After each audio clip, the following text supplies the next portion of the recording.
Good morning. So this is going to be video number 3, and this is going to be gator hide top coat, and I'm going to talk a little bit about wax and the importance of letting stuff dry and before you put on your top coats and things like that.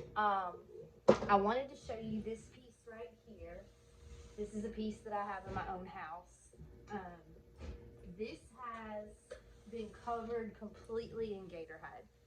I've had this piece in the house for a good almost at least 2.5, almost 3 years now. And I've had no nicks, I've had no damage to it. I can sit here and scratch it with my fingernail, nothing comes off. It's just well protected. I have other pieces in my house that have been protected with wax, and those pieces I use usually highly distressed because although wax is good and it seals it, it doesn't always protect 100%. And so if it gets nicked or scratched again, if it's distressed, it's not as noticeable. Um, so I'm going to show you the 2 different methods today. I have pieces in my house and have had before that I did not put anything on them at all because the paint does say easy peasy, all in one. I have painted pieces and not sealed it, but if you put like a glass on it or somebody touches it with something, like the color is going to soak into the paint. You're going to be able to see it. Um, it can get glass rings. I've had an ink pen that left an ink mark. So sealing the product just protects it and helps it last longer. I don't have time to go back and repaint all my pieces or touch up. So anyway, I just wanted to show you this. Like I said, it's completely sealed with gator hide. I don't have any problems with it. So I have the 2 tables here that we started with. This has been painted. Some places I had to go back and do 3 coats. I think we talked about like white, if you're doing white on a really dark brown. Sometimes it, even with 2 coats, it doesn't cover. And it's really best to do 2 to 3 to 4 even thin coats than doing 1 to 2 thick coats because it can build up. I had some little spots where the brush kind of overlapped and it's thick. You can sand that off. So on these pieces, I want my gray to be solid, no distressing at all, but I want to distress the sides. So I'm going to show you how to do that. But I like to sand, even if I'm going to leave it solid, and do no distressing, I try to lightly sand. This is going to be annoying noise.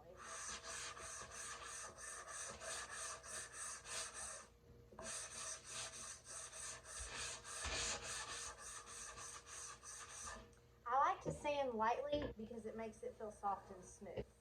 And so remember I kept saying whatever you do here is going to transfer into the finished product when you put your sealant on. You'll be able to see like every little thing. So I just like to give it a really light sand. I also like my furniture to feel soft. So on the sides here, I'm going to distress it because I want some of the brown to come through. So if you remember, I didn't put my slick stick on the sides. I like to give a natural distress, like where it's just on the edges. I don't like to see big hunks of paint missing. I like it to be natural where it would naturally distress over the years. So once you've done all that, then you can put your top coat sealant on it. One thing to remember with sanding blocks or sanding sponges is that the higher the grit, so like say if you do like a 320 grit, it's not going to be as rough. That's what you want to do that with because you're not trying to pull off a lot of paint or any at all. You want to do it with like a higher grit sandpaper. If you do like an 80 grit sandpaper, that's thicker and tougher and it's going to take a lot of your paint off. Now, another thing is about letting the paint sit for a good 24 hours before you start to do your sealer. It's kind of like when you paint your fingernails. You can paint your fingernails and it's going to feel dry to the touch, but in all reality, paint on your fingernails needs to cure for 24 hours. I know we've all painted our fingernails before, thought it was dry, bumped it, touched it, and it smudged. So furniture and painting on the walls in general is the same thing. The more you go over the paint, it's going to start coming off. So you've got to like do a thin coat, let it dry, thin coat, let it dry. And it's a pain in the rear. And I do have pieces that I've painted quickly and got done with the whole thing in 24 hours, but those pieces didn't last. And you want especially expensive furniture to last. So it's just best to let it dry. If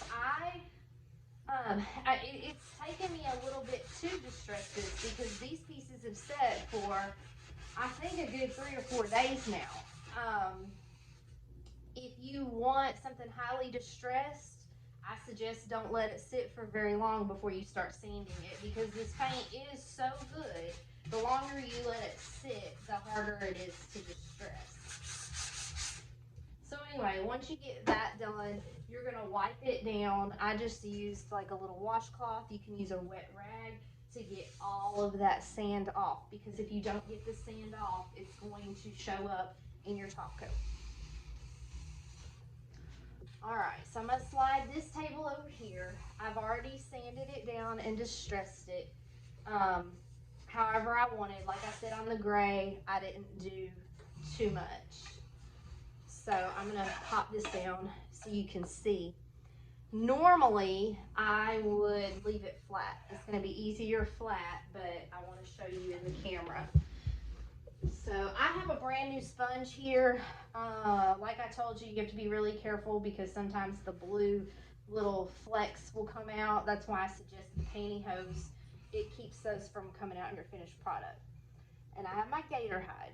And I've poured it onto a paper plate. I don't like to dip out of the container. I have before, but I don't love doing it. So I just get a little bit on here, like this. And again, you're going to want to try and do long, even strokes. This product is very thin, so it can run. You want to do 2 to 3 thin layers. You can go back over it a couple of times to smooth out your lines, but you don't want to overwork it. If you start to overwork it, this product will gunk up. So once you get that on there, you can see where it is because you've sanded your chalk paint, so it's a little bit dry, so you can see where it's like wet. Once you get it on there, you're gonna let it dry. It will be dry to the touch probably in no less than 30 minutes, but you want to wait a good 2 to 3 hours before you put any more gator hide on that. Now on this part of the project, it's kind of like I told you the other day, I'm going to have my tiny paintbrush just because these corners are going to be a pain in the butt. And I have my same little paintbrush I had the other day, but I also have this little sponge brush. You can use this too. But it's kind of hard to get up next to the edge without it pulling. Also with gator hide, if it pulls up and gets thick or it has a drip, that drip or that line is going to turn yellow, especially on white furniture. You don't want it to get too thick. So like I've already gotten some thick places right here in the edges. So I'm just gonna kind of go back over and get in those edges, or those corners, I'm sorry.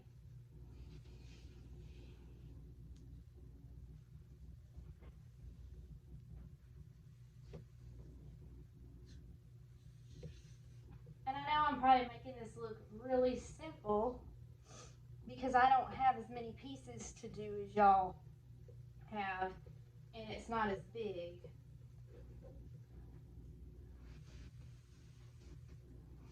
But I'm just gonna kind of, I don't want brush strokes. I shook this gator hide up too much and mine has bubbles in it. Those should even out because the product has a self-levelizer in it. But like, I don't know if you can see right here, this drip. If I did not get that off and I left that on, that would become a big yellow line.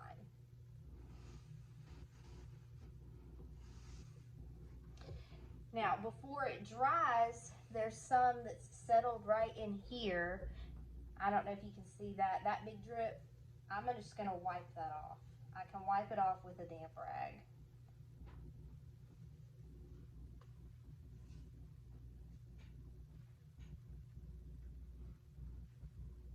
Again with the hair, I have a hair in it. Ugh.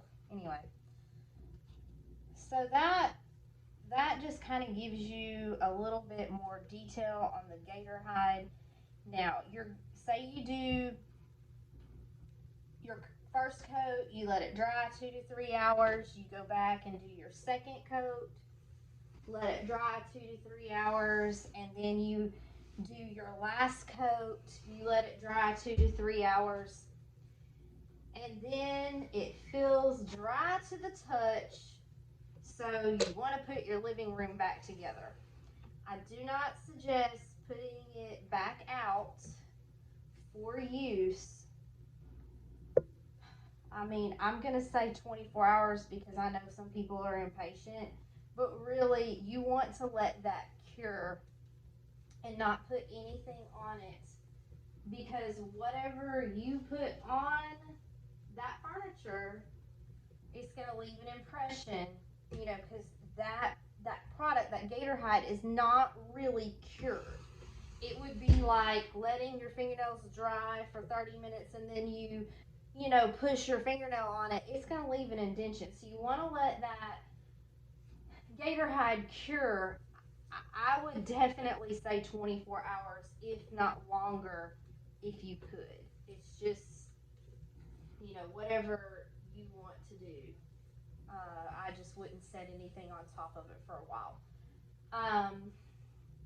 Also, when I was talking about sanding, this is going to be kind of a funny term. When you sand that, where you have your paint, it's called brining. It pushes that paint down into the wood, and it just helps it last longer. I know people who sand in between every single coat because they want the smoothest finish possible. So I'm going to show you something a little bit different. This is just mainly going to be in case you ever want to do another piece and you are just kind of like, oh, I want a different look, or I don't really care for gator hide. You can put wax on your furniture. Now, this is not a Dixie Belle product.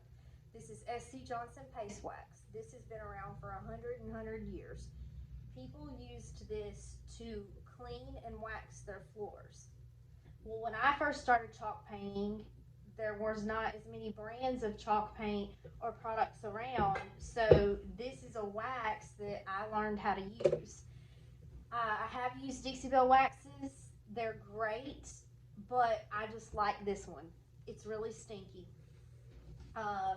My kids come in the house and say, "Whoop, mom's painting some furniture." Like, they love the smell, but it's really too much inside the house. Trying to think of different. There's all different kinds of wax brands, but this one just happens to be my favorite. And so I have one of these blue sponges that I use just specifically for my wax. I usually use it in my, or leave it in my wax container, but I had a new one that I was starting today. So this you want to go over 2 to 3 times with a light coat. You don't want to do it too thick, especially on white, because it, like in these creases, it'll get gunked up and make it yellow. It also can change the color of your paint just a little bit. It makes it a little bit darker. Some people call it yellowing. I like it because to me it makes it look more antiqued. But that's just me. Again, it's your own particular preference.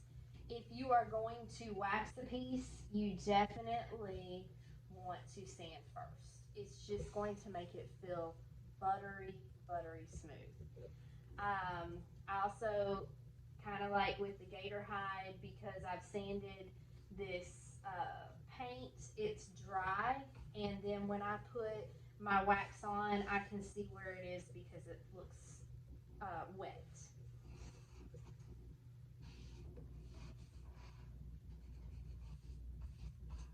And that's just a little extra tip in case you guys ever decide that you want to do more furniture.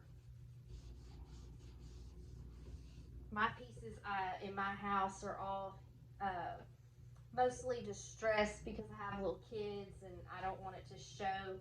But like I have a big china cabinet that every single inch of it has gator hide on it to protect it. There is no distressing on it at all. And pulling plates in and out of the cabinet, I wanted the shelves to not get scratched or anything like that. So it all has gator hide on it. So, I mean, it is a pain in the butt product. You have to be more careful, but in the long run, it's going to make your furniture last longer. I also have it on the top of my dining room table because, you know, we're setting hot pots on it, we're setting drinks on it, and I want it to last. I don't want to have to get a new dining room table or repaint it again. I don't have time for that. So I choose gator hide to protect it.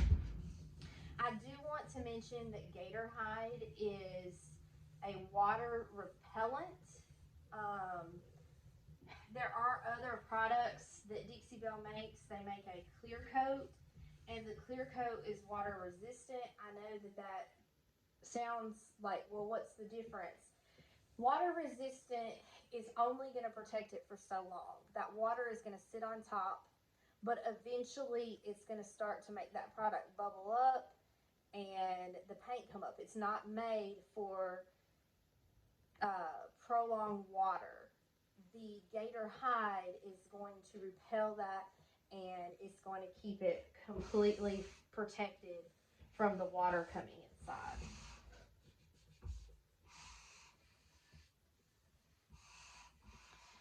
So on my wax, I just give it like a little light coat, and depending on the finish that you want with wax, I mean, I can do wax on a piece and buff it and make it look shiny. A lot of people like their chalk paint to look soft and chalky. So depending on how much wax you put on, how many layers, how much you buff it, is going to determine the outcome of the finish.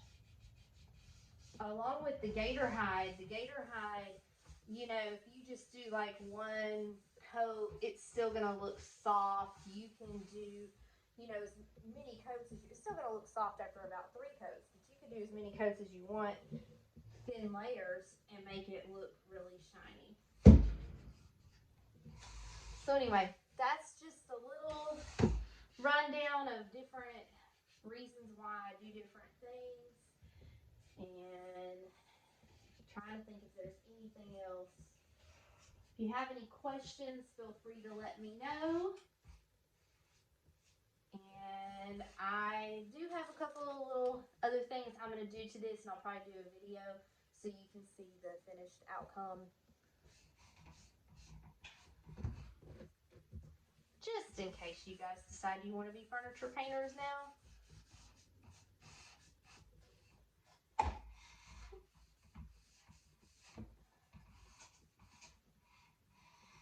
So this wax is already dry to the touch on this side. If you have any excess wax, you can always, like where it's kind of gathered up here in this, you can just kind of go over it you can kind of just wipe it back a little bit, and you're going to let that dry and then do your next coat. So if you have any questions, just let me know. I can't wait to see your finished pieces, and I hope y'all are having a good Saturday. Love you. Bye.